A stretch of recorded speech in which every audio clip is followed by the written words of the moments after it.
All right, guys, Article 7 of the Constitution. Article 7. The ratification of the conventions of 9 states shall be sufficient for the establishment of this Constitution between the states so ratifying the same.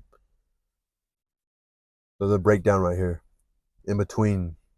Usually he does it at the end, but whoever did this.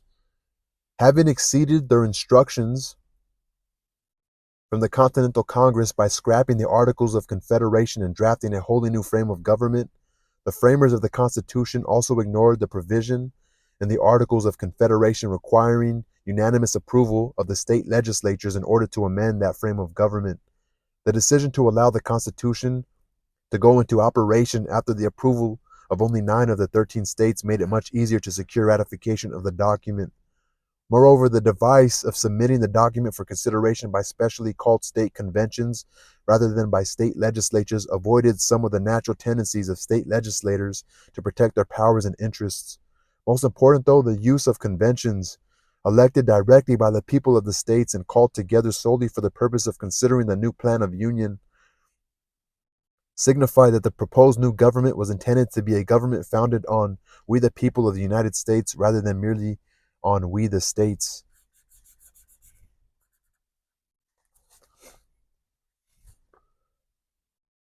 The use of conventions.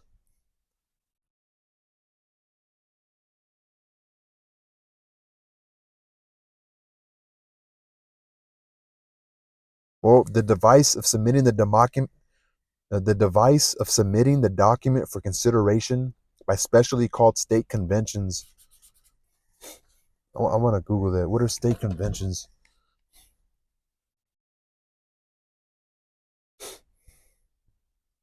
What are state conventions? What are state?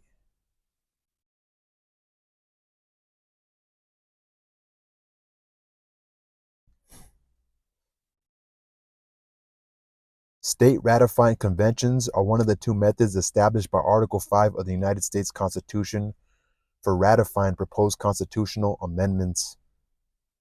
The only amendment that has been ratified through this method thus far, the 21st Amendment.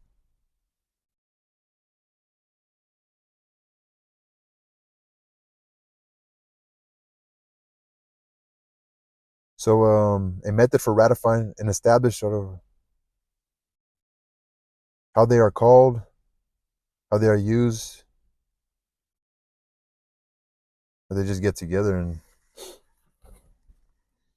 instead of I guess a vote. I don't know. Really don't know. And it's continue. So this is actually the wording of the Constitution. Now we're back in so let me just read the beginning without him breaking it down. So the ratification of the conventions of 9 states shall be sufficient for the establishment of this Constitution between the states so ratifying the same. So it's saying because only 9 out of the 13 came together, so it shall be sufficient for the establishment of this Constitution, done in convention by the unanimous consent of the states present the 17th day of September and the year of our Lord 1787, and of the independence of the United States of America the 12th. And of the independence of the United States of America the 12th. So 1787, and of the independence of the United States of America the 12th, in witness whereof we have hereunto subscribed our names, attest William Jackson, Secretary, Governor, Washington, President and Deputy from Virginia. Oh no, it says Geo Washington. That's George, I guess George Washington, President and Deputy from Virginia. So attest William Jackson, Secretary, George Washington, President and Deputy from Virginia. There's a breakdown. There were 41 delegates present in the assembly room of the Pennsylvania State House on September 17, 1787. 38 of the delegates in the room signed the completed Constitution with George Mason and Edmund Randolph of Virginia and Albert Gary of Massachusetts refusing to add their assent. A 42nd delegate, John Dickinson of Delaware, had been suffering from debilitating headaches and went home a few days earlier, but he asked his Delaware colleague George Reed to sign the document for him, bringing the total number of signatures or signatories to 39. So George Mason and Edmund Randolph of Virginia and Albridge Gerry of Massachusetts refusing to add their assent.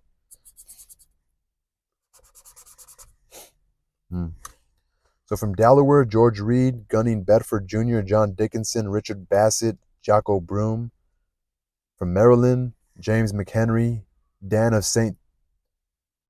Those, Jennifer. These are like abbreviations. Virginia, John Blair, James Madison Jr.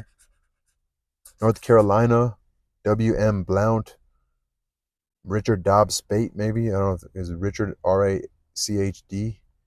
H.U. Williamson, South Carolina, Jate Rutledge, Charles Coatsworth Pickney, Charles Pickney, Pierce Butler, Georgia, William Few, A.B.R. Baldwin, could be Abraham Baldwin. New Hampshire, John Langdon, Nicholas Gilman. From Massachusetts, Nathaniel Gorham, Rufus King. From Connecticut, W.M. Samuel Johnson, Roger Sherman. From New York, Alexander Hamilton. New Jersey, W.I.L., maybe William Livingston, David Brearley, W.M. Patterson, J.O.N.A., maybe Jonathan Dayton. From Pennsylvania, B. Franklin, probably Benjamin Franklin, maybe. Thomas Mifflin, R.O.B.T. Morris, G.E.O. Clymer, T.O.S. Fitzsimmons, Jared Ingersoll, James Wilson, G.O.U.V. Morris. So only from New York, one guy, Alexander Hamilton. So those are the 9 states, I suppose. No. 1, 2, 3, 4, 5, 6, 7, 8, 9, 10, 11, 12. There's 12. Only 9 were there. I'm not even sure. But that's the end of the Constitution. And my next section, I'm gonna do the Bill of Rights with the other remaining. I think there's 17, so it's like 27 amendments in total. All right, yo, peace.